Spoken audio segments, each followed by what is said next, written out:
Afternoon, everyone, and welcome to today's webinar, Establishing New Methods for Estimating Crime in the U.S., Transition to Incident-Based Crime Reporting through NIBRS, hosted by the Bureau of Justice Statistics. At this time, it's my pleasure to introduce Erica Smith, Chief in the Law Enforcement Incident-Based Statistics Unit, the Bureau of Justice Statistics, for some welcoming remarks. Erica. Thank you, Daryl. Thank you, everyone, for joining us this afternoon. We appreciate your attendance for this webinar. I just wanted to say a quick welcome and introduce our speakers for the afternoon. As you know, the Bureau of Justice Statistics has been working very closely with the FBI and our contract partner at RTI International on establishing new methods for estimating crime for the United States based on incident-based data reported to the National Incident-Based Reporting System. So we are going to talk a bit today, in a little bit more in depth anyway, about the work that we've been doing on generating the estimation methodology that we plan to implement this year. And to give you some background about that, we first will have Cindy Barnett Ryan from the FBI. She is the data scientist with the Criminal Justice Information Services Division at the FBI. She's the primary representative on the NCSX NIBRS estimation project that I referenced just a moment ago. And she's got extensive experience working with the Uniform Crime Reporting Program data, as well as other ancillary data collections. And then we'll hear from Marcus Brzozowski. He is a senior statistician at RTI International, and he has been the primary investigator on the NIBRS estimation project for the past 4 years or so. He's got over 20 years of experience implementing and analyzing surveys and related studies, including a number of different BJS efforts. And so he is very well versed in what we are trying to accomplish here. So with that, I believe I will turn it over to Cindy to kick us off. Thank you, Erica. Just a quick check to make sure everyone can hear me. Yep, we can hear you. All right, awesome.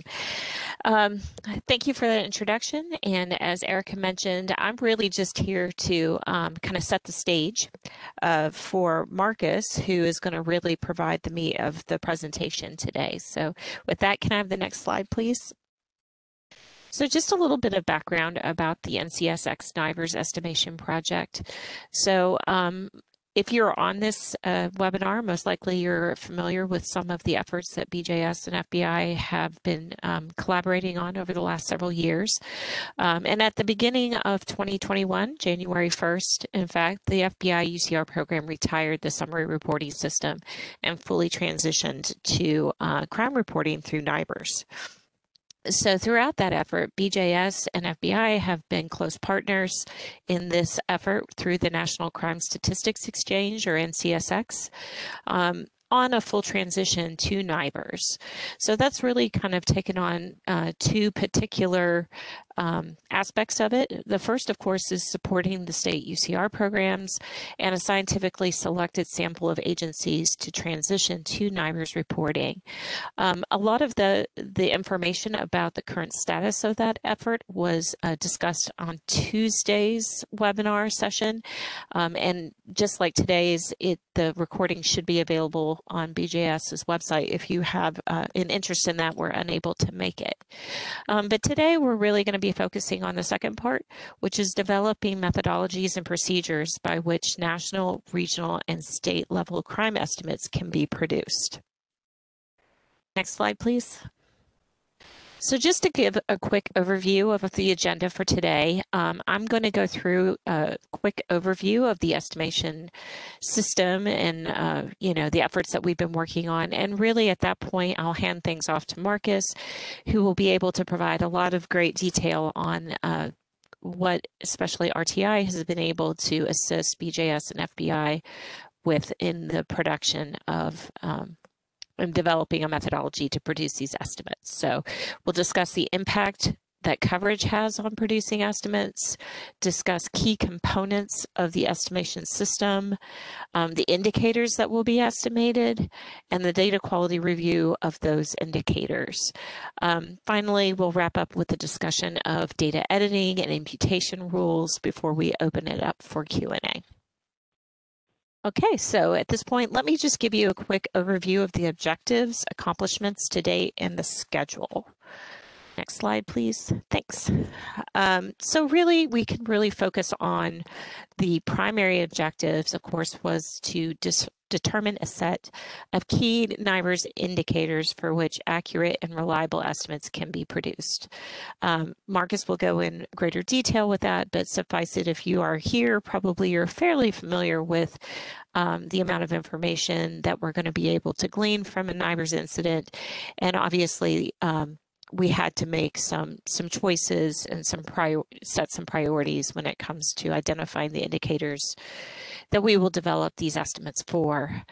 Additionally, there was a primary objective to develop population served estimates that can be split by key demographic characteristics such as age, sex, and race. This is going to be a new area for UCR data and really will provide us with an enhanced view of victimization compared to what we've been able to do under the summary reporting system. And, finally, the primary objective of using the NCSX sample to produce national estimates, that was our ultimate, top goal, was to ensure that we had defendable national estimates throughout this transition. Beyond those primary objectives, there were some secondary objectives that we also wanted to consider throughout this project, and that is really to focus also on subnational estimates.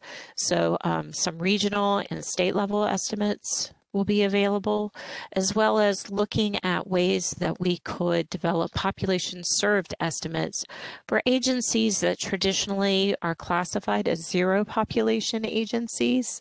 I will at least preemptively say, because I anticipate that there would be a question, that this is really an optional extension to really enhance what is delivered through the NIBRS estimates, and that the FBI will still have zero population associated with many of these agencies. So Marcus will, again, provide a lot more detail on this, but just quickly, some of the key milestones that we can report that we have both hit and also anticipate delivering over the course of this year. Back in the fall of 2021, we received, BJS and FBI, the delivery of what we refer to as the alpha version of the estimate generation system prototype. And with that delivery, there was sort of a proof of concept effort to actually generate estimates based on 2020 data. With that, over the course of this winter, both FBI and BJS have been working to integrate this estimation system into their infrastructures in anticipation of the publication of the 2021 data. The next milestone that we anticipate in the spring, early spring of this year, is some further refinement to both improve efficiency and address some methodology refinement that obviously occurs throughout the development process. There will be a beta version and also a gamma version that will be delivered both in early and late spring. And through that whole process, there will be an opportunity to update the estimation methodology to account for additional transitioned agencies. Finally, in late summer, fall of 2022, we will be, both BJS and FBI, working to disseminate information about these new estimates, much like what we're doing today, providing a lot more information on how it works and how it's different from what people may have grown used to under the summary reporting system, and really setting the stage for the finalization of the estimation system that will produce national estimates for the 2021 data year.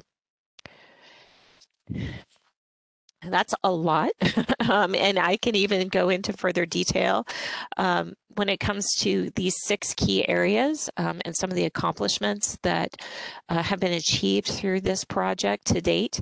First of all, of course, the indicators, as I mentioned, there was an effort to determine which indicators would be estimated in the initial estimation system. This also is going to include law enforcement officers killed and assault data that is also integrated within the NIBRS data collection. and assessing additional measures such as drug offense indicators.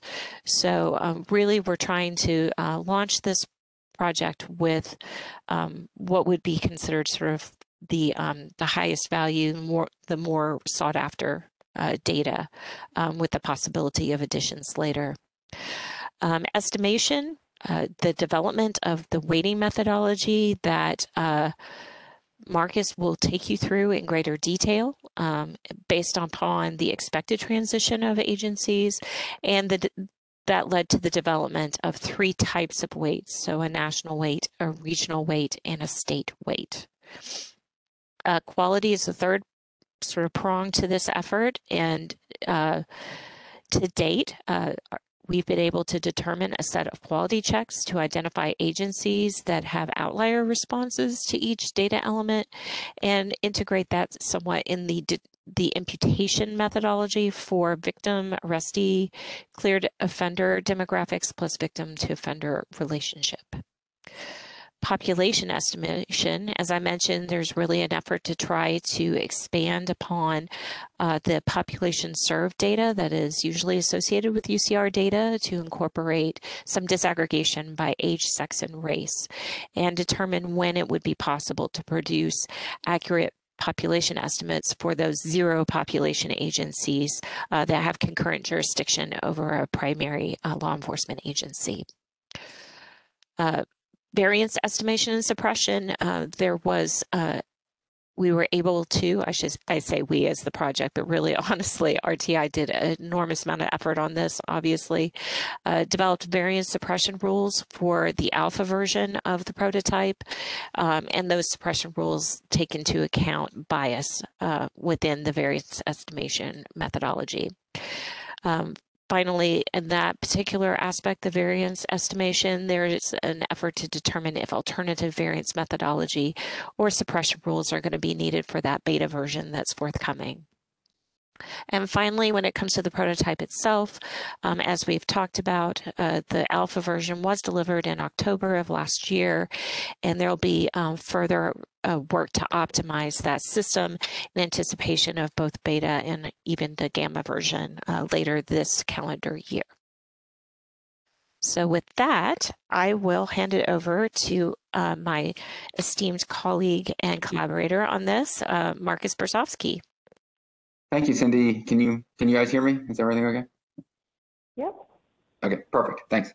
All right. Well, thanks, Cindy. Thanks for the introduction. I'm Marcus Brzozowski. I'll walk you through the rest of the slides this afternoon. I will say, given the last slide that Cindy just walked through, we're going to focus on the first, I think it was 5, the ones related to estimation. I won't get into a whole lot of details about the system itself, but obviously, as Cindy walked through the schedule of it, if you have questions about it, it's itself and its schedule and what it entails, we are more than happy to answer those in the Q&A. So I'm first going to talk about coverage. Now, Kim, for those that were on Tuesday's webinar, Kim Martin went through a lot of had some slides that are going to overlap. We have overlapping slides, and I think that's a good thing because I think it's worth going over these again. And I'm going to talk about it from a slightly different point of view because I'm going to really focus on it, what the impact of coverage means for estimates, both at the national and subnational levels. And so we'll talk about it. I'll talk about it in those contests. But I wanted to start with just some basics, not knowing, everyone on this call in advance. I just want to talk about some basics about what we mean by coverage and what the coverage rate means and how that impacts, and why that matters, why we should care about coverage. So the coverage or the coverage rate is the percentage of the population from which we have responses. Or we have in this case, we have NIBRS data from. And coverage is important because it can be calculated in 2 different ways. So it can be a little tricky in that way. When you say what the coverage rate is, you have to really understand what they mean. And so I give a little example here. If you had a state A, there were 300 agencies in that state representing 5 million people. If you had participation of NIBRS, your NIBRS transition, they provided NIBRS data, 200 of those agencies provided data, and those 200 agencies represented 2 million of the residents, you could calculate coverage 2 different ways. First, you could say, well, I have 200 out of 300 possible agencies, or 2/3, 66.7% coverage rate. Or if I was going by the population, I could say, well, I have 2 million people served that have provided we have data representing out of the 5 million in the state. That's a 40% coverage rate. So obviously those two numbers are very different, right? So when you hear someone mention the coverage rate, I think it's very important that you follow up with, if they don't say, follow up with the question of, well, what is that based on? Because it does matter. And in terms of thinking about how much of the state is really, or the area that you're talking about is really being represented. So why does it matter? Why ultimately, from an estimation standpoint, does coverage matter? Well, the next concept we're going to talk about in a couple slides. I'm going to talk more about coverage and the actual numbers in a second. But is that the lower the coverage rate is, the more uncertainty there is about an estimate. And as I'll talk about, uncertainty is just that. It's uncertainty. You're unsure. But like I said, I'll talk more about that in a minute. But the problem with uncertainty is you're uncertain. And so that leads to potential error in the estimate. When you have a point estimate, you can't say if that's exactly what the answer is, the estimate is. And so you have to account for that potential uncertainty when you publish any sort of estimate. And we'll talk about that today too.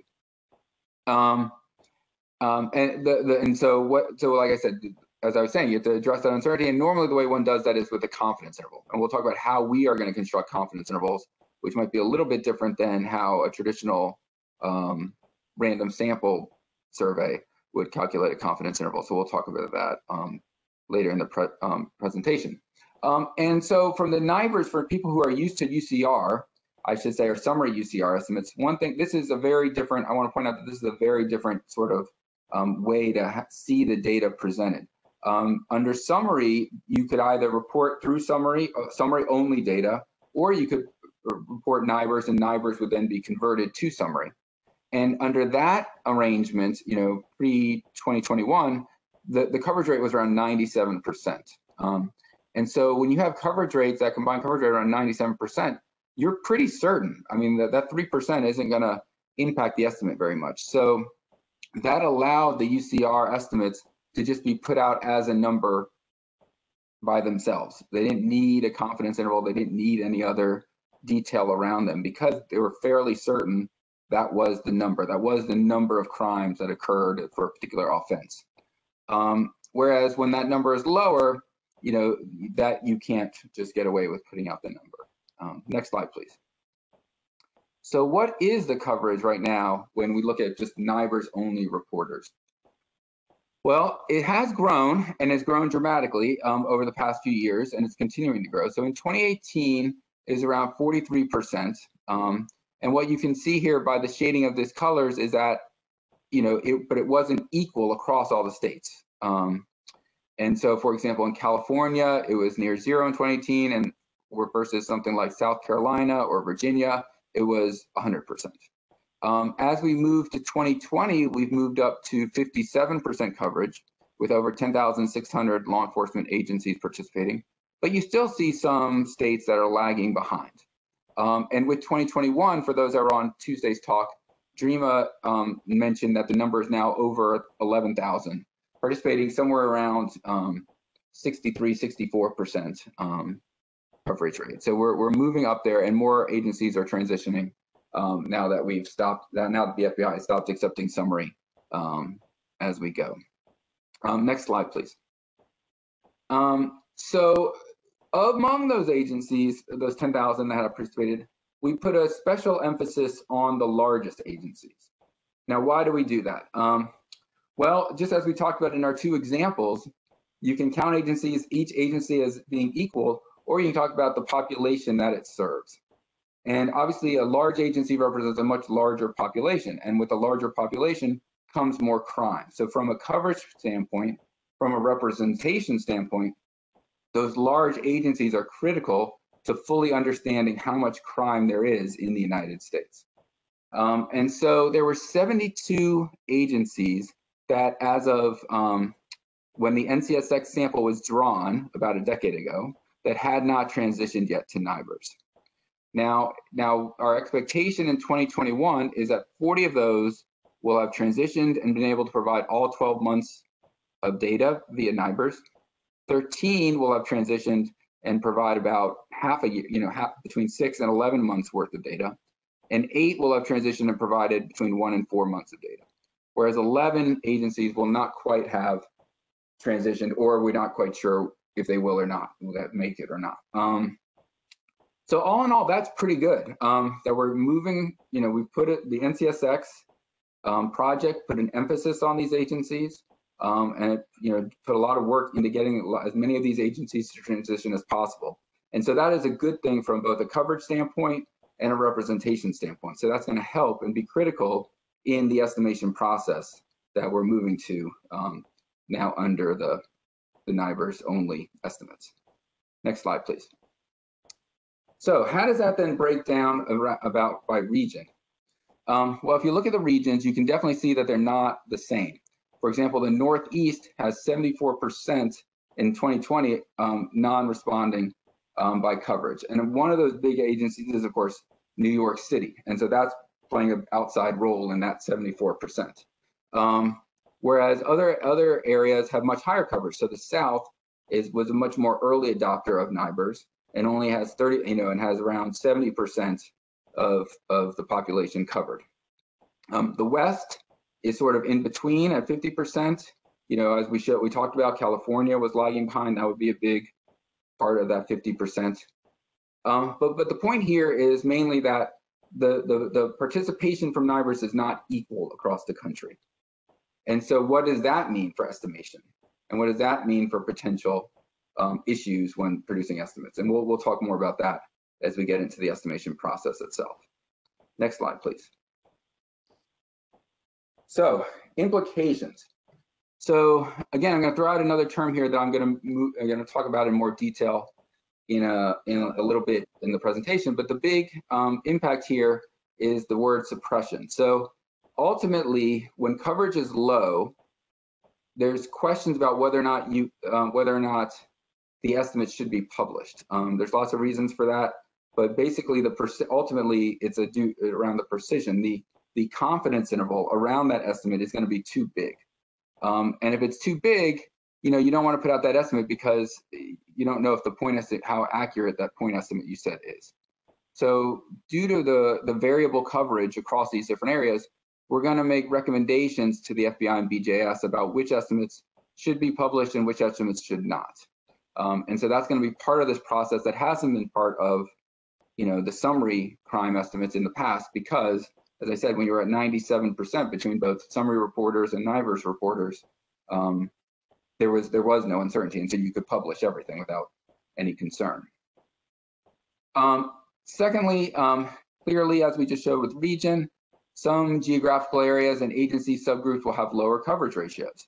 So what does that mean? So that means maybe certain whole areas might have to be suppressed, not just certain estimates, but certain whole areas might have to get suppressed, and we might not be able to present them. We're going to talk about states in a second, but certainly that may even apply to some regions. But it also means that because the coverage is very different, we had to produce, as Cindy said earlier, separate weights for each region. So in a perfect world, we would do what's called going from the bottom up. Each agency would have a weight that would build up to a state, that would build up to a region, that would build up to a national estimate. That would be the ideal way to do it. But because coverage is so variable, we weren't able to do that yet. Hopefully one day soon we will, but right now we had to look at each area, each type of geographic area separately and build a weight accordingly. And last, the NCSX had a sample of 400 agencies. Those agencies included those largest 72 that hadn't transitioned yet. By 2020, 167 of them had transitioned. Obviously, that's not 400. But we noticed that those agencies really are critical. Those agencies were those 72 largest, and then the random sample of the rest were critical, and getting those on board really make a big difference in terms of improving the precision of the estimates, especially in certain special population groups like tribal agencies, and where they were also put an emphasis on them and getting them to transition. Next slide, please. So at the state level, I want to talk about where we've moved, where the transition has moved to at the state level. So these are the list of states that have, or we expect to have, at least 80% coverage. I chose, just so I'm clear, 80% was an arbitrary number on my part to choose. It doesn't, as we'll talk about, it doesn't have any specific meaning right now, but you can think of, if you have 80% above coverage, we're pretty certain about the estimates in that state. So at least you can think of it that way. But the number itself won't be an important number at the end of the day. But ultimately, you can see there were 22 states in 2018 that had 80% or better coverage. We expect another 8 states to achieve that in 2021. I think, based on the numbers DREAMA had, I think it might have been slightly better than that. I think we might be at like, no, I guess that's 30. So we're about 30, 31 states that achieved that that mark. So that's good, over half. And the others are all coming up, at varying degrees below that. And so the question then becomes, at the state level, what does that mean? When can we produce a state level estimate? When should we not? And what are the implications of those two things? Next slide, please. So as I said, expansion is varying. We probably won't be able to produce in 2021 an estimate for all 50 states. We're going to try to produce as many as possible, but it probably will not be all of them. There's certain states that are lagging behind, specifically, as I mentioned, California and Florida already, but also Alaska and New Jersey are lagging.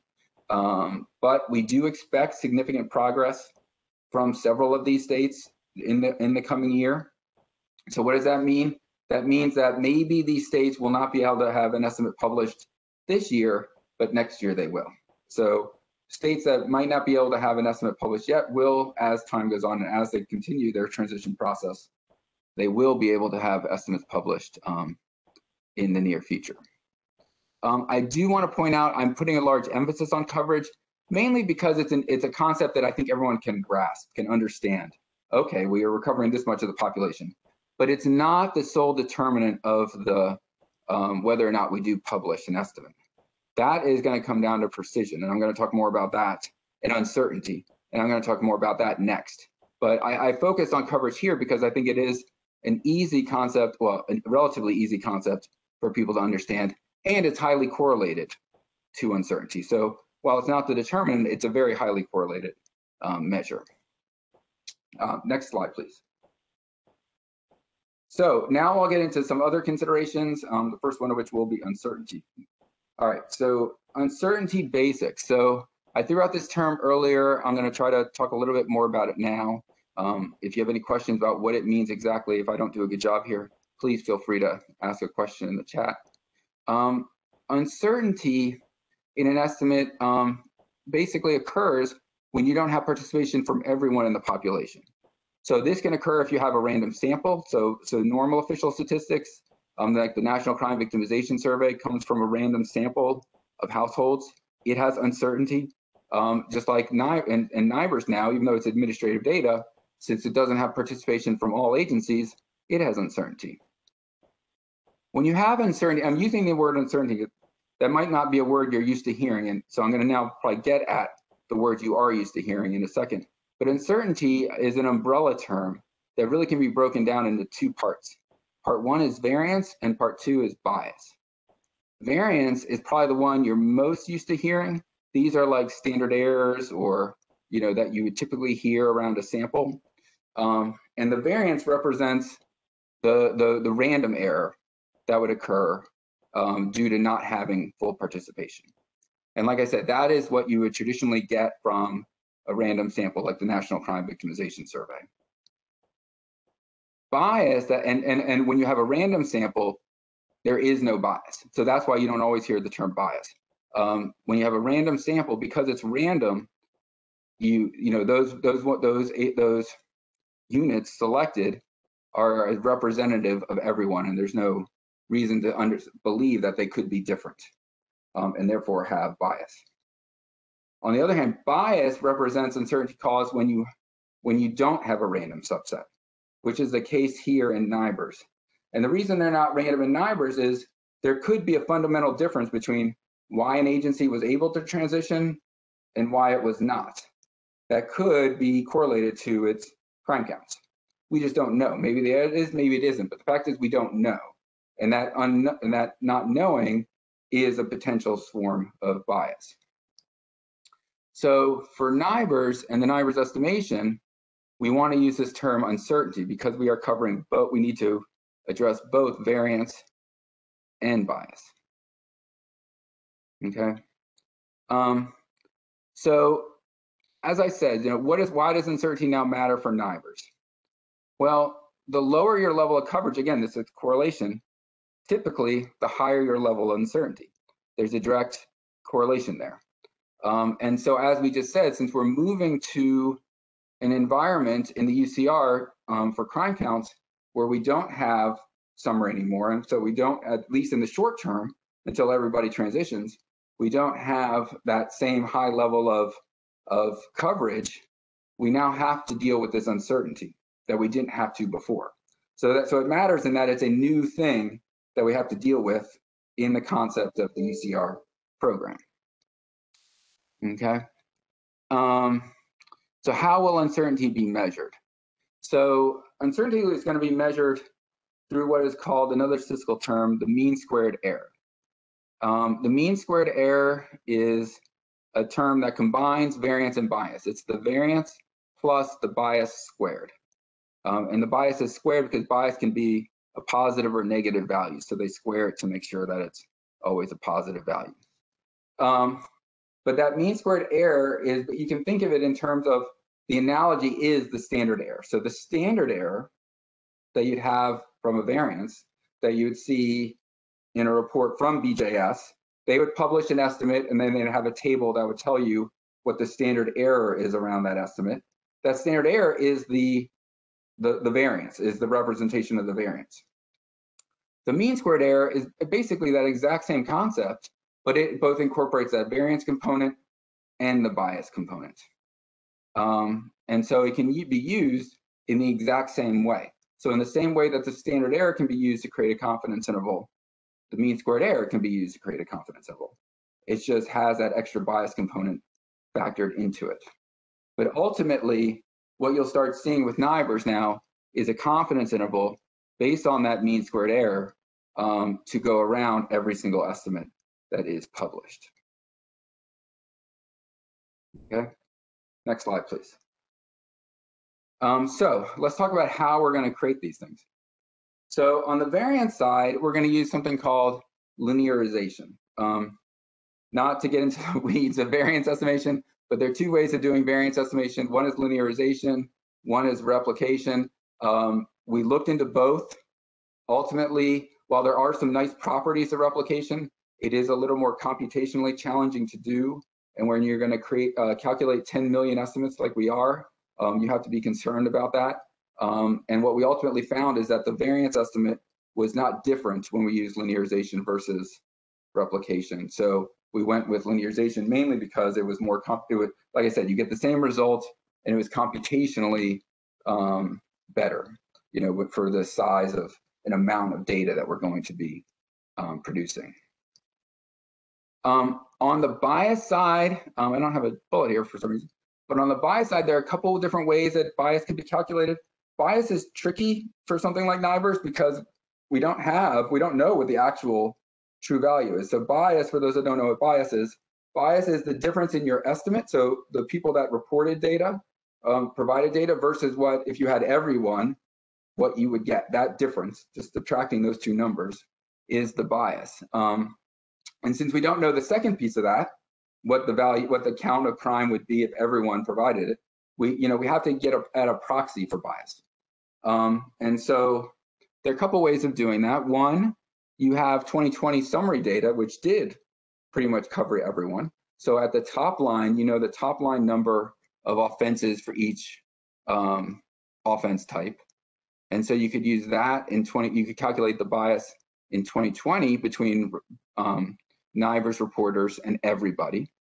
And then there's other ways of using imputation and other statistical procedures to try to approximate what that bias is from the part that's missing.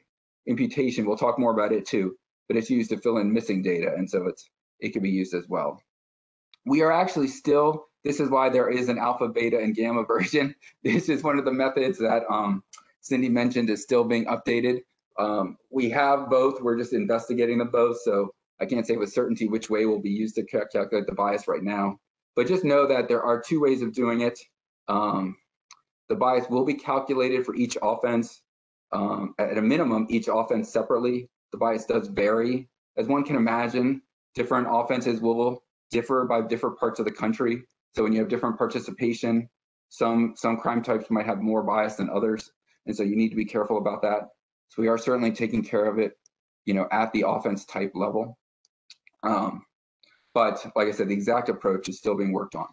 But ultimately, we will have our variance, we'll have our bias, we'll combine them into the mean squared error that I mentioned, and then we'll be able to create a confidence interval. Okay. Now that we have this confidence interval, what can we do with it? Well, obviously we'll publish it, but beyond that, we can take that confidence interval and we can see how big it is. And if it's too big, and I'll get to what too big is in a second, if it's too big, we're going to tell BJS and the FBI, we would probably recommend not publishing that estimate if there's just too much uncertainty. And so what is too big? Well, most federal agencies that do surveys, they use a rule that is, if the ratio of the standard error, they're usually dealing with a sample, of the standard error over the point estimate is 30% or more, or the estimate is based on a really small sample size, like less than 10 agencies or something provided a value in the case of, NIBRS, then usually it would get flagged and potentially suppressed. So we're gonna use that as an initial starting point. We're then gonna say, okay, well, that's done for each particular estimate that we're gonna produce. It'll be flagged or not flagged. We can then look across a given area and see how many estimates in that area are being flagged. So for example, if you took a state, if you took Maryland, I don't know, if you took Maryland and you looked at how many estimates were being flagged, if more than 50% of those estimates were being flagged and recommended to be suppressed, and the coverage rate was below 80, we would say, well, that's a lot of uncertainty from a lot of estimates. So it's probably the ones that aren't getting flagged may be suspect too, they just didn't happen to get flagged. So in that case, we would recommend that entire area not be published. And that's how we're going to dictate whether, we're going to recommend whether or not a state has their estimates published initially. So as their number of estimates as their estimates get higher coverage, their level of uncertainty will go down, their coverage will go up, and over time, the number of states that are published will go up and eventually, of course, reach all 50 plus DC. Now, the one caveat to that rule is that, in these small states, you have some really small states out there, relative in terms of population. Take the Dakotas. The Dakotas are 100% reporting states, but they're really small. They don't have a lot of crime. And in some crimes, you have very few agencies reporting the crime.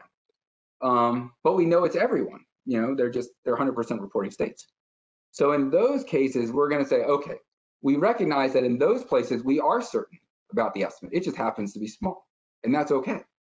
So in those cases, we're going to undo those first two rules, and we're going to say we can publish every estimate in that area. So we're recognizing that when we do reach that certainty level, a small number is acceptable. It just is what it is. And in those cases, we will publish the estimates or recommend that the estimates are published and go from there. Okay, so that's suppression and how. So suppression is ultimately directly tied to uncertainty, which is a function of variance and bias. I don't know. I guess that's the takeaway from all that. Okay, next slide, please. All right, so I'm now going to move to the next area. So NIBRS, NIBRS, I guess summary allowed this too, but NIBRS allows it at a much finer detail. And we're going to talk about the estimates themselves or the indicators themselves in a second.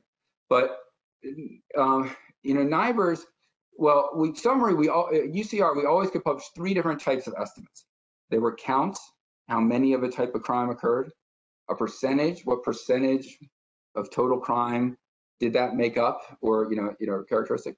Or in the case of NIBRS, you have characteristics, and then you have a rate. So rates are important because they standardize the estimates across areas. So if you have two areas, and one area had 100 robberies, and area 2 had 200 robberies, well, you would say, well, area 2 had twice as many robberies. That's true. But if you then learned that area 2 had twice as many people, well, then you probably would expect it to have twice as many robberies.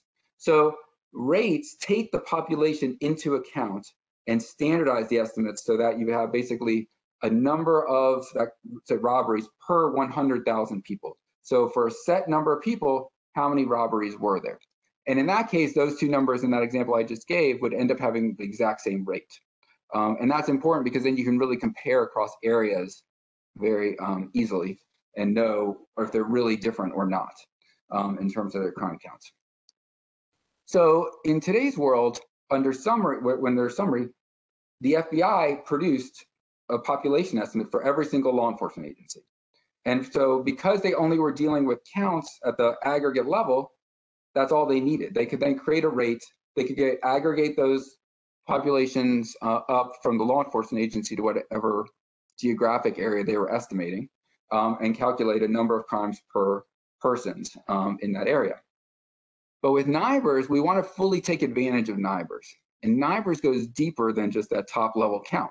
It provides victim characteristics, arrestee characteristics, offender characteristics. It does all these detailed characteristics, where we can get at age categories, race, race groups, and of course gender, male, female. So now we can break crimes up by those different categories. If we break crimes up by those categories, we may now want to produce rates by those same things. So for example, a good example is rape. You might want to very well split rape up between male victims and female victims. You can do that with NIBRS. But then in order to calculate a rate, you then need for each of those areas a population of males and a population of females. So you need that additional population estimate. And that's what we're now bringing to the system. That will be in the system will be those additional population estimates, what we're calling disaggregated. So we're taking the top level number and we're disaggregating it by those key demographic characteristics of age, sex, and race. And so the NIBRS system will be able to create those rates by those different categories. The next thing it'll be able to do, and Cindy talked about this and she anticipated a question, which I think was a good anticipation, but there are zero population agencies out there.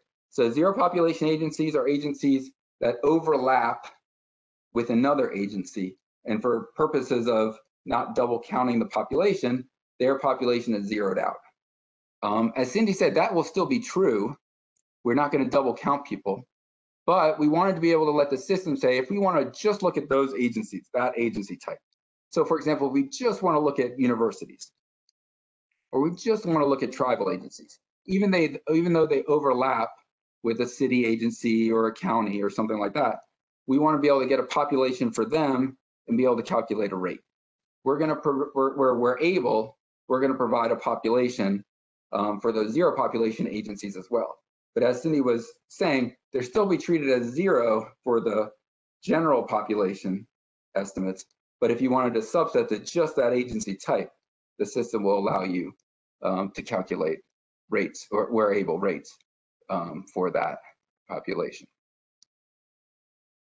Okay, next slide, please. Okay, so that's estimation. And now the question is, what is going to be estimated? As Cindy said, NIBRS is amazing. I mean, and Kim was getting to this on Tuesday. Hundreds of different indicators and different ways to cross them, different ways to subset them, different ways to do this. I mean, it's near infinite. From my little brain can count, it's considered infinite. So as Cindy said, we had to make choices for this initial database. Over time, I think we can add stuff, certainly as coverage improves, we can add more indicators, but we had to make some choices early on about which indicators we're going to prioritize. We certainly wanted to cover all the major things, and as you'll see in a second, we do, but we couldn't cover everything. We couldn't cover every five-way cross of indicators that you can do with the power of NIBRS, at least not initially. Okay, so how are the indicators determined? Well, the key stakeholders, obviously DJS, the FBI, we had an external review committee we all talked and discussed what were the key things we would want to include, and we came up with this initial list. And as Cindy said, we're still adding to it. So I'm going to talk about the very basic estimates, but as Cindy said, we're also still adding in a specific model for drug offenses where we're doing a deep dive into drug offenses. Those won't be talked about in these slides, but because we're still finalizing them, but they are going to be in the version that's published in the fall. And we're trying to do as much as we can, and we're figuring out a way to how to add additional variables over time. So are the variables, are the indicators that I go over now the final set? The answer is no, or yes, we can add more over time. So each year, I think we'll review, the coverage rates, sample the number of reporters, in each area that a crime that, for a particular indicator, and see if it can be added. So each year, I think you'll see more and more indicators built into the system itself. Next slide, please. All right, so what are the indicators? So first, at a top level, you'll see here are the offense types that we plan to produce estimates for. And you'll see some have an asterisk next to them. Those are the part 1 offenses reported through the summary UCR. So we have all the part 1 offenses, and then we have other offenses as well.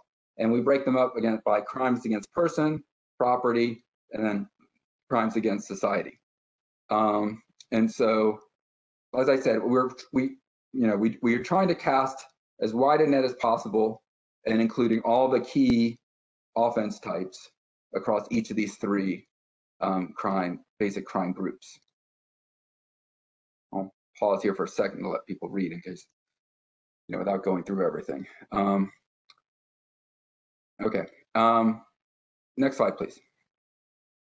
So, but now for each of those offenses, we have information both about a victim, about offenders, about arrests, about the incident itself.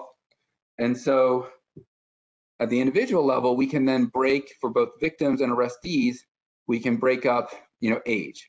And you can see here, when I talk about age, unfortunately, I don't mean it as a continuous, each single age group. We are going to categorize it. And you can see here, we'll have these sets of categories. But for these categories, we can break age up at both the victim and arrestee level. And as I said, we'll also have population for age, sex, and race. We're also going to have population estimates. So you can create rates by all of those groups as well. So we can have the number of male victims, or the number of male arrestees, or the number of, number of victims that are 15 to 17. We also are doing the cross of sex and race. So we are doing that cross. And so you are going to have the interaction of them at the victim and arrestee level. And so I'll pause here, but you can see so these are the individual level characteristics that we will break everything down well. And this will be done for each of the offenses that you saw above at each of the geographic levels. So at the national level, at the state level, the regional level, we'll produce all of these estimates, and then we'll see what the uncertainty level is and make recommendations about whether or not to suppress. But we'll produce them all at each of the levels. So it ultimately gets to, as I mentioned, about 10 million estimates. Next slide, please. So looking at characteristics of the incident, we'll have estimates for whether the weapon was involved, injury, multiple victims, location type. Location type is one where, we're trying to keep it as refined as possible, have as many levels as possible. We're trying not to collapse. Again, this is a sample size issue. So, but you could, location type is a good example where it could just be really rare for certain location types, and there may be certain ones that have to get suppressed, or we might have to make decisions about collapsing.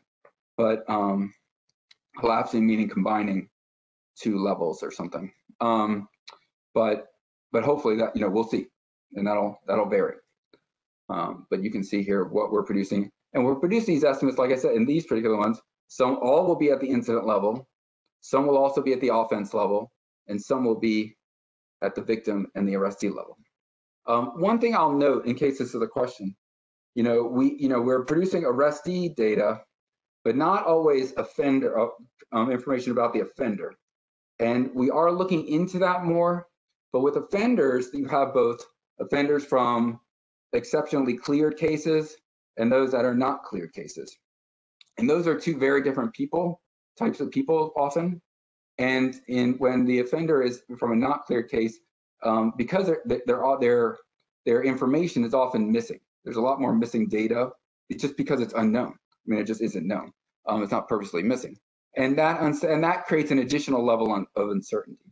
So before we can produce information about the offender, we need to take greater care to make sure we can accurately measure that uncertainty and account for it in the process. So I don't know if that's a question someone has, if they're not seeing, why they're only seeing victim and arrestee and not the offender category. Next slide, please. All right, so more characteristics of the incident here. Time of day,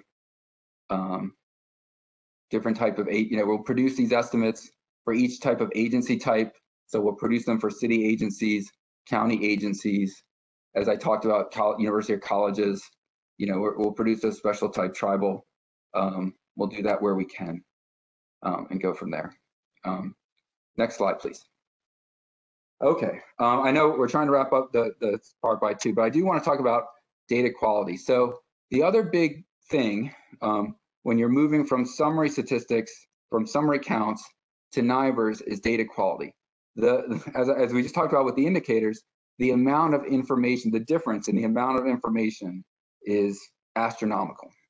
And with that, you have to take great care to make sure that the estimates you're putting out are from high quality data.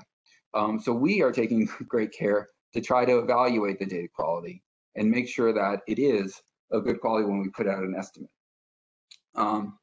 So what is meant by that? So, NIBRS today, any record that's submitted via NIBRS goes through a rigorous set of checks, edit checks, when they're accepted by the FBI. So that's always been the case. And so at an individual incident level, no record will be used if it doesn't pass those checks. So that's first and foremost. But what we need to also do is we need to then go look at, every those that pass the checks and look at in an aggregate level and see if something makes sense. Because sometimes while a valid value might get entered, when you start looking at things in the aggregate, you're like, but did that make sense? Was it a value that made sense? Even though it was technically a valid value, was it a value that made sense? And so you don't do that until you start looking at things, in aggregate. And if there are too many of those values that don't make sense, that can skew your estimates. And we want to make sure that doesn't happen. If there's just a few, maybe it's fine. But if it starts to be a lot of these types of erroneous, what we would suspect are erroneous answers or values, then that could really well skew your estimate for a certain characteristic. So what measures are being taken? First, data review. We're reviewing the data to look at outliers responses at an aggregate level. That's sort of what I just described. And the second is imputation. Imputation is statistically fills in a missing or unknown value. And we're going to do that in some cases too. And we'll talk about both of those in a second. Right now, next slide, please. Okay, on the data quality front, what is being reviewed? All the indicators that we plan to estimate. This was another reason we had to select key indicators. We just couldn't. The NIBRS is too vast. It was too much for us to really review every single possible indicator and estimate in the system, in the NIBRS system.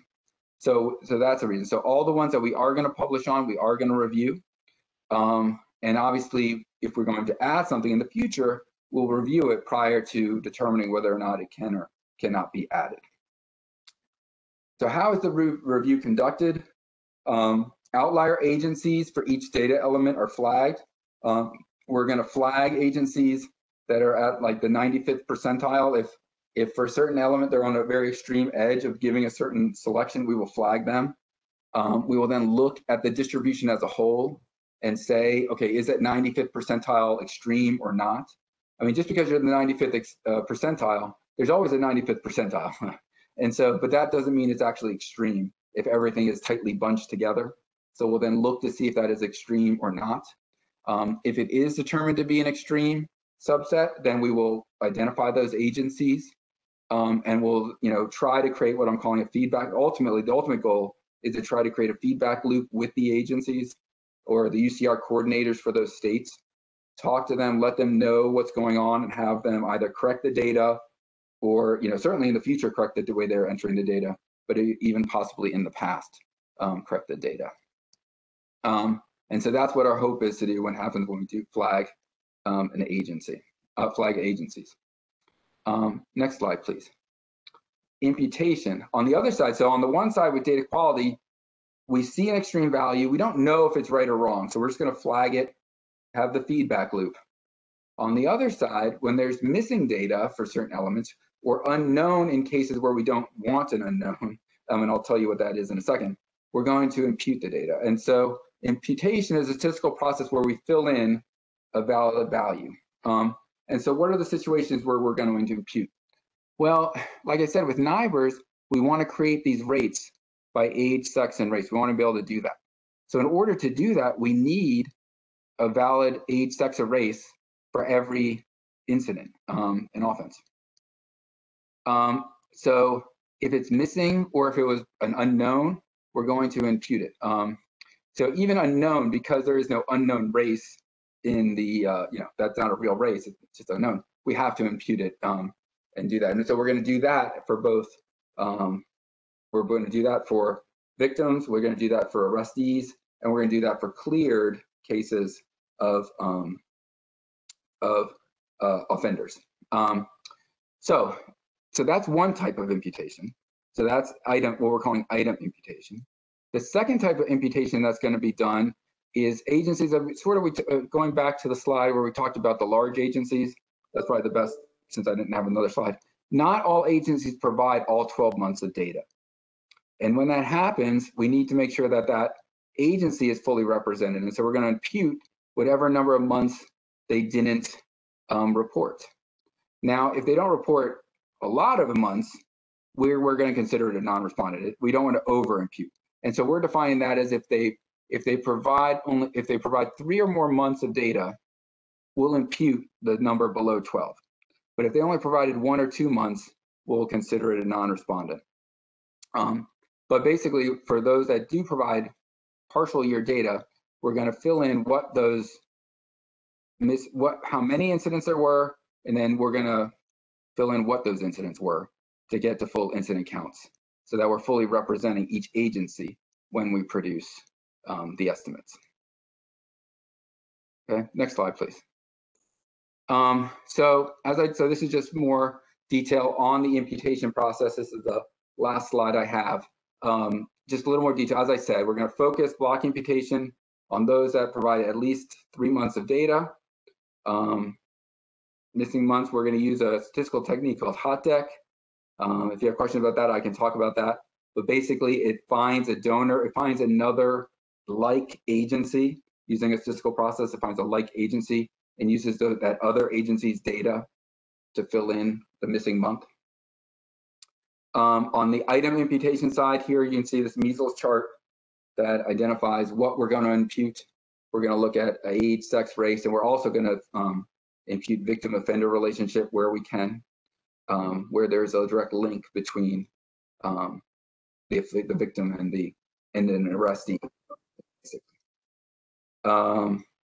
And so once we have that imputed values, we should be able to then calculate the rates we talked about, and we shouldn't have any bias for an agency that doesn't provide all 12 months of data. All right, next slide, please. And that's the meat of the estimation process. So we are now, Cindy and I, or Erica too, are willing to hoping to take all your questions. Thank you. Thanks, Marcus, and thanks, Cindy, for this presentation. We had several questions in the Q&A box. I believe that I was able to respond to most of them, but I will go back actually and see if Cindy or Marcus, if either one of you wanted to comment on any of these questions as well, just to elaborate beyond what I may have put in the answers here. So one of the questions was actually related to the regions and how those regions have been determined. Do either of you know if those census regions that are used, that are typically used with for the Crime in the United States publication, if those line up to the same designations that the Census Bureau uses? They do, yes. Yeah. They're the census defined regions, yes. Yeah, and they Okay, do. great. Yeah. I thought so, but I didn't say specifically because I wasn't 100% sure.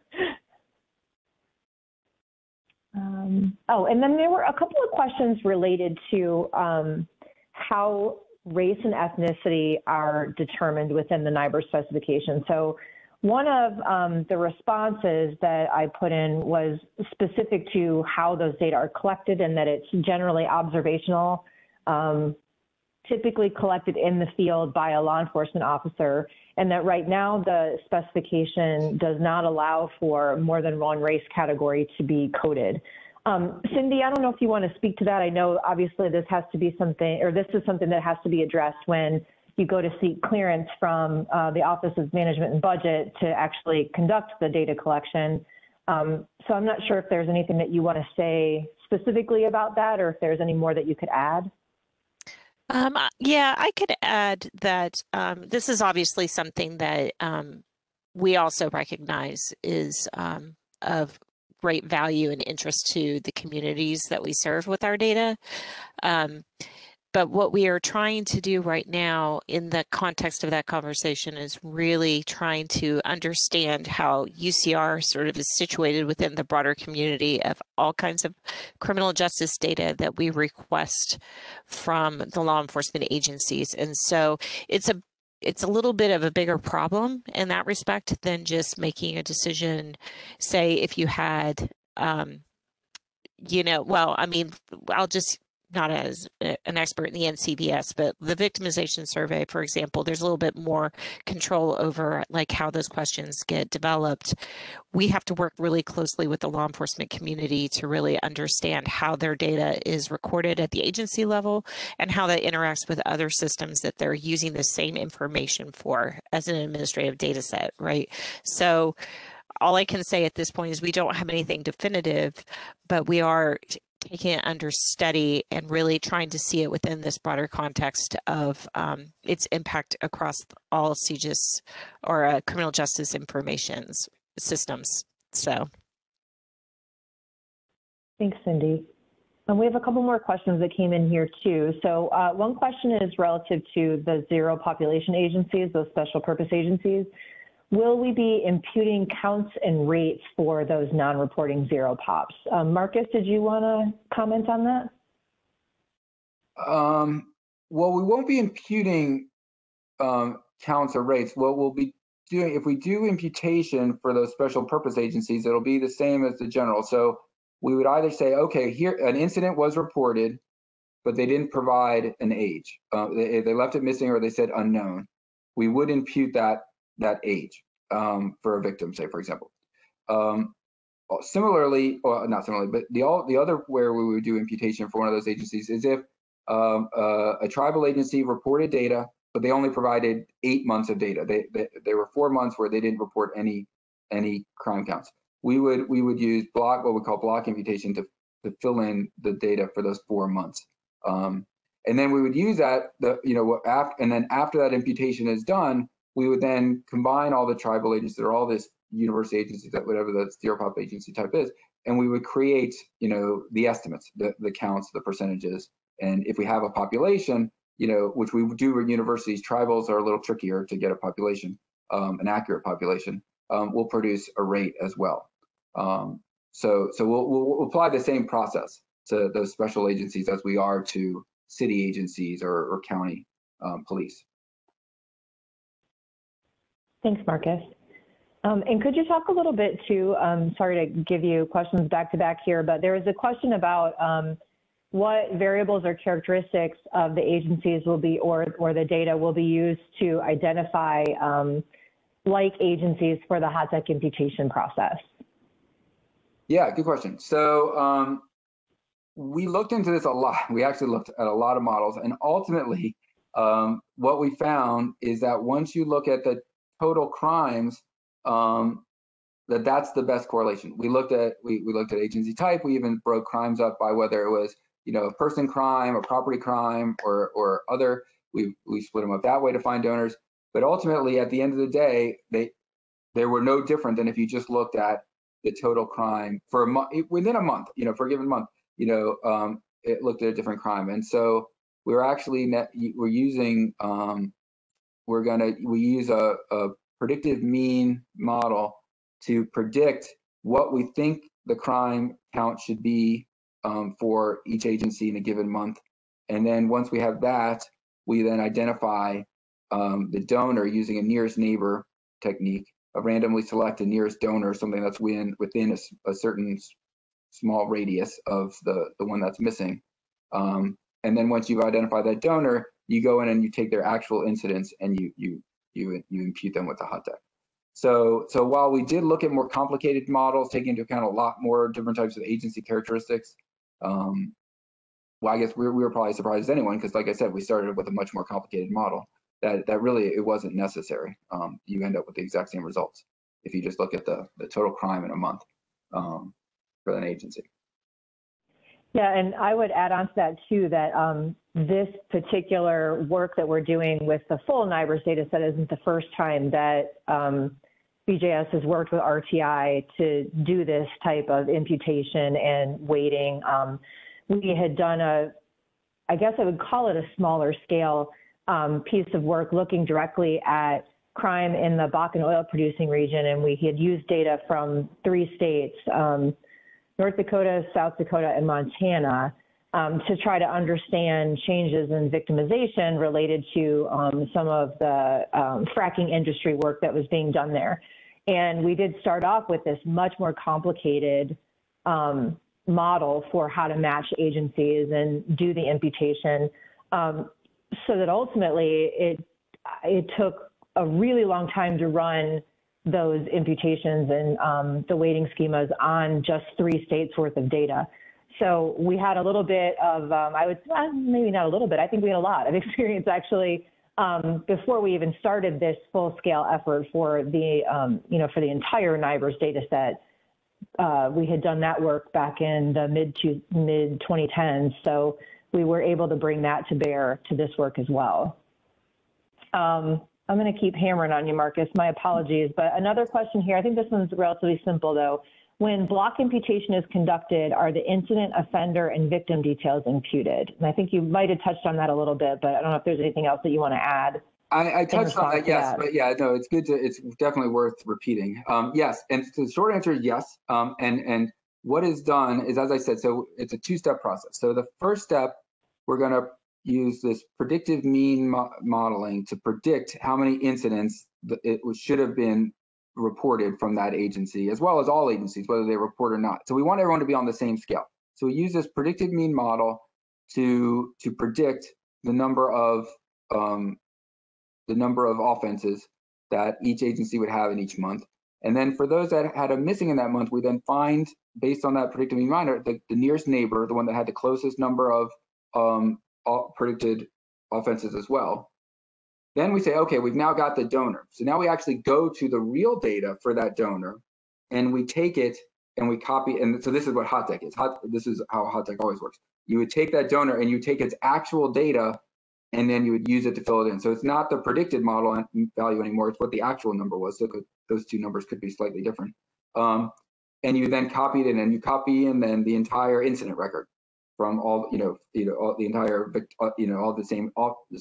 So at the detailed level, so it's now, if they had so many robberies, so many aggravated assaults, so many, et cetera, all the entire incident record for each of those would get copied into the missing month. So you'd have all the NIBRS information available, and that's generally speaking how hot deck would work.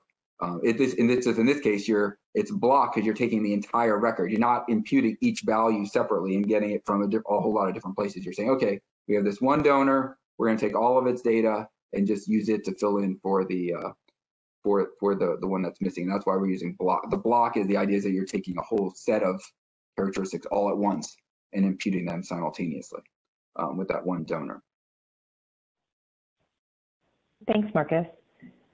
Cindy, this question I think is would be best answered by you. There's a comment about the UCR previously allowing users to see city statistics, but now it seems to only be by state. Will city statistics be available for 2021 and beyond? I'm kind of adding that piece there. Could you speak to that a little bit? Yeah, absolutely. Yeah, just to kind of clarify, maybe even, perhaps it wasn't always obvious in our previous publications, but if you take Crime in the U.S., for example, the first 6 tables of Crime in the U.S. Were our estimates of summary data. So those tables took into account incomplete and non-reporting agencies, much like what Marcus walked us through in terms of this brand new method to deal with this within NIBRS. Everything else that you're used to seeing in our releases of data with the UCR program is based off of actual reporting, including that city or county agency level view. That will not change. And in addition to the fact that we'll have estimates that will account for some of this variation in reporting that you may see from year to year, because it is a voluntary program, we will also, the FBI will be making available just the actual reported data for NIBRS data. So you don't necessarily, what you see here isn't the only thing that's going to be available. You will have access to the reported data at the agency level, much like you've expected to see with summary. Thank you, Cindy. So another question that we have in the Q&A box is, in addition to the indicator estimates, are you planning to release a version of the incident level data with imputed values and weights so that researchers can make custom estimates? I don't know exactly, Cindy, maybe you want to take that. I know that we're still in discussion about exactly how we are looking to release the final weighted and imputed file. I'm not sure if you want to say anything about what the FBI might be looking into right now. Yeah, I can't speak. I cannot speak definitively right now because there's a lot of discussion going on right now in terms of, as you said, exactly how this is going to be shown on our various, agency platforms. We know that the Crime Data Explorer is going to be the primary conduit for releasing that information. But I also want to sort of, and I hope I'm not misunderstanding the question. There might be an element, maybe even that Marcus, you might want to speak to. The data is not going to, even if, the system doesn't produce, say, an incident level file with estimates, right? I don't know exactly in terms of producing your own imputed values, what we would, aside from the fact that, as I said, incident level data based on the actual reports will be available. I don't know if you can maybe, I don't know if that's maybe not the direction that the question really was going at, but I kind of feel like there isn't that incident agency level record being created by this estimation procedure.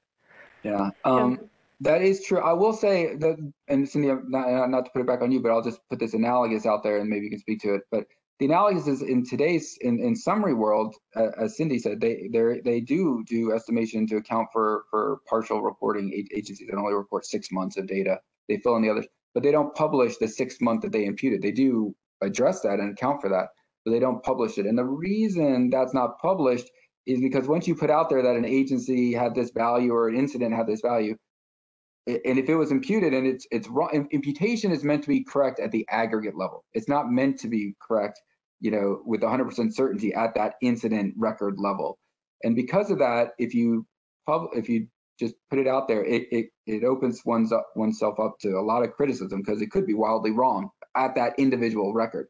But at aggregate, it should be fine. And so it's tricky to just put that out there. And so from my point of view, at least. And so, especially when you're imputing as much as, not as much, not, when you're doing all the block imputation and stuff like that. And as I said, as I just described in the last answer, we're just taking another agency's incidents and putting it into that other agency, that could upset that other agency that we just filled in. And so it's a very, it's a tricky business to then put that out there. And so as Cindy said, the reported data will be released. And then we're producing, as Cindy said, we're producing a database with all the estimates that take into account the estimation, the imputation process and the weights. But it's another matter of care. If you're going to actually release that imputed data, that's another level of review that I think personally that would have to get done before that could occur. So that's why it's not, that's why I might put it back on Cindy or Erica. It's not for me to make that decision, but Right. But I just wanted to point out the challenge in doing it, that it's not as straightforward as one might think. Right. Yeah. Anyway. Well, thank you both for that. I think I can take this next one. The question was whether we use a standard crime classification for the list of indicators, something that would, say, be akin to the International Classification of Crime that was published in the NAS publication in 2016. My answer to that would be yes. The NIBRS is governed by a very clear set of definitions for all of the indicators that are collected within the data itself, and then a clear set of technical specifications. And then there are quite a number of different I would say training programs, whether they're manuals or some additional information specific to how a law enforcement agency is supposed to code their data. So it does not align 100% with the ICC classification, but there are a lot of similar overlaps as well. And I know that in that NAS publication, it was identified that this transition to NIBRS was the appropriate first step toward, getting this much more granular data such as in the ICC classification. So hopefully that's helpful. And I could say too, the FBI has some really great resources online, not just to take a look at the NIBRS user manual, which gives a number of different scenarios about how data should be coded.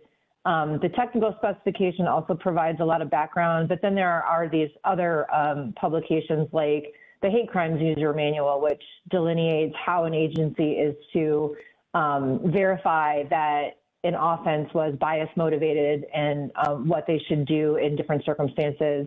I think there's some additional data on additional information on cargo theft and things like that. So lots of resources on the FBI website as well. We have a question here about county level crime estimates and whether researchers and other interested people would be able to get those county level estimated rates as part of this, as part of the estimation process. Cindy or Marcus, can either of you speak to that? I'll just say that I know, our goal, and I'll let our goal from my point of view, and I know both Cindy and Erica have expressed this goal to me, is to go below the state, right? We want to, ideally, yes, we would drill down further and further, and a lot will be driven, by coverage. Counties are made up of many agencies, and some agencies cross county borders and things like that. So you have to take care, with that. And so that is, I'll just simply say at the outset, that is, I think, an ultimate goal. And certainly the process that we've described here today can be used to do that. But there's just a little bit more work that needs to be done from my perspective before, that is possible. But yes, I know that is that is certainly a possibility in the future. Now I'll pass it to the actual deciders of that. Yeah. I mean, I think what you said is, there's a lot, I think, as we've made this transition into a NIBRS only collection, that we have now the ability to sort of debate some of these things that maybe were too difficult to do under sort of the limited set of data that were available with summary reporting. So as Marcus said, I think that is definitely on the table, but there's a lot of stakeholders and a lot of conversations that need to be included in that conversation, since it is really quite a new area that we would go into to have something like a county level estimate. That being said, Again, not to just keep banging on this drum, the incident level data will be available to any researcher, and there are going to be county codes associated with all of those incident and agency level information that'll help you even with some basic sort of, for lack of a better term, sort of demographic type information on these entities. So, you know, by all means, even in the meantime, you know, as we're kind of progressing and learning and growing, the estimation sort of program around NIBRS, researchers will have granular data available to them that if they wanted to do their own methodology to account for missing and incomplete data, that'll be available to them. No problems there. Thanks, Cindy. Thanks, Marcus. We have a question here too about, again, going back to questions about how race is captured about or relative to victims in the file. I actually think this one may be different from NIBRS. So Cindy, I think this may be one for you, and there may be some resources that you might be able to point to. But the question is, we tell victims on state protection order forms that we use either black or white because that's what the FBI requires for the National Protection Order Registry and NCIC. If the FBI added a biracial category, wouldn't that drive change at the state and local levels? I realize it's expensive to add a field, but society is changing. Cindy, would you be able to speak to that? I'm not sure what kind of overlap there is between the specifications in NIBRS on the race and ethnicity categories and how that marries up to some of the other CGIS systems that you all maintain. Yeah, I mean, it's a good point. You know, it kind of, I'd even just reference my earlier answer that these are all highly interconnected systems. Apologize, someone's like vacuuming right behind me. Of course. But yeah, I know. It's all good. But anyways, yes, especially at the agency level, and I think the attendee that referenced this, I mean, I think has put their finger on sometimes the issues surrounding making changes in the UCR program is that oftentimes, as is the case with an administrative data collection such as UCR, you know, you're reliant upon operational systems that have a set standard associated with them, and it can't be easily disentangled, especially as automated as lots of agencies have become in recent years. That being said, as the attendee, you know, mentioned, you know, society is changing, and I think that the FBI is trying to do its due diligence to really look at this issue and see if we can come up with a comprehensive answer for some of these questions about the way data are collected. But it really is something that has to be done sort of in lockstep with all kinds of CGIS systems. You can't just, you know, take one system, say like UCR, out of the mix of, say, NCIC or, you know, other systems, you know, fingerprint, biometric, criminal history type information, for example. All of these things at some level are interconnected. So our hope is to start seeing some of those progressive changes in the near future, but it is a larger problem than just trying to like go to the UCR technical specifications and make the change.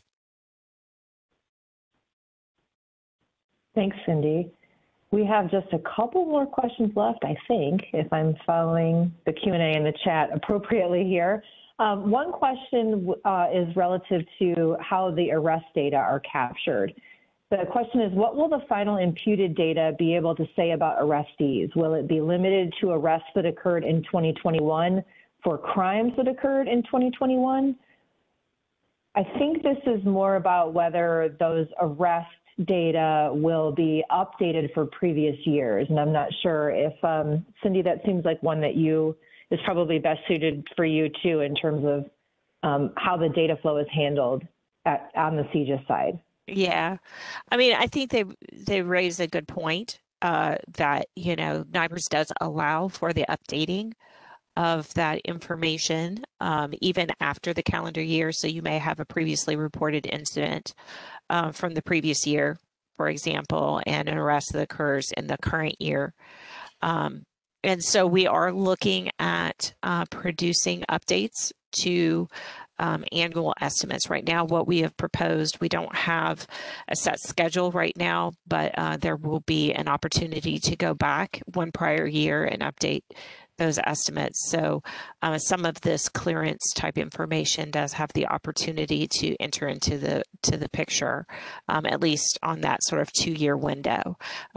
As we get to know kind of the estimates a little bit more clearly and how they may shift from year to year, that's still open for discussion, I think. But that's right now what's being proposed is to do at least one additional refresh of the annual estimate to allow for updating of those NIBRS incidents. Thank you. Another question, going back to those special purpose, what we used to call the zero population agencies, what will the system do if a zero population agency does not report at all? Will that agency contribute to the total crime estimate, or will that be reflected as a zero? I'll take Marcus, this. that might be a good one for you. Yeah. Yep, I'll take this. So yeah, I guess I didn't delve into the specifics here. So every reporting agency, and Cindy said this up front, but I did gloss over this.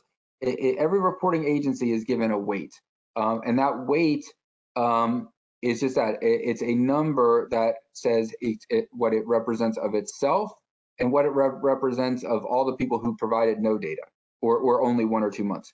And so every reporting agency is going to represent more than just itself, and that's done at the agency level. So in the example you just gave of a university that didn't provide any data, so it's a non-reporter. So there will be another university agency, another like agency, that will have a weight that accounts for that non-reporting agency. So what we would be saying is in the estimation process that we're only going to estimate among those that reported, but we have these weights to account for those that didn't. And the way we construct those weights takes into account things like agency type, agency size, and all those sorts of characteristics, so that we get as reporting agencies represent as like as possible non-reporting agencies. So in the case of the universities, another university agency will be representing that non-reporting university. And so then when you produce the estimates for universities, it will be accounted for in the estimation process through that weight. Yeah. Thank you. And one last question, and I think we will have barely made it under the wire. Can the data be used for analysis of crimes and guns? So Cindy, did you want to speak to that? I mean, in terms of what's available in NIBRS, there is a weapon data element that is available on the offense segment that indicates whether a gun or a firearm was used in the context of that crime. It does, unfortunately, not specifically say whether or not the firearm has been discharged. That is something that's been under discussion quite a bit with stakeholders and with the law enforcement community. We do have some upcoming changes that we're hoping to propose to NIBRS now that we've kind of crossed over the threshold of the full transition in January 1 of 2021. So we hope to start seeing more data when it comes to the use of firearms and whether or not it was discharged in the context of that particular criminal incident. But right now, that's what's available in NIBRS. Thank you. And it looks like we have exhausted the questions that were in the Q&A and in the chat. I just want to say thank you to everyone for attending. We really appreciate it. We really appreciate the back and forth here that we've had in this discussion section. And if you have any questions, feel free to reach out to any of us. And also, if you are interested in having a recording or seeing the slide deck here, information from this webinar will be available sometime within the next couple of weeks on the BJS website. It's bjs.ojp.gov. And we hope to continue engaging with you all in this conversation. Daryl, I'll turn it back over to you all to close us out. No, so definitely want to thank everybody for joining. So on behalf of the Bureau of Justice Statistics and our panelists, thank you for joining today's webinar. This will end today's presentation.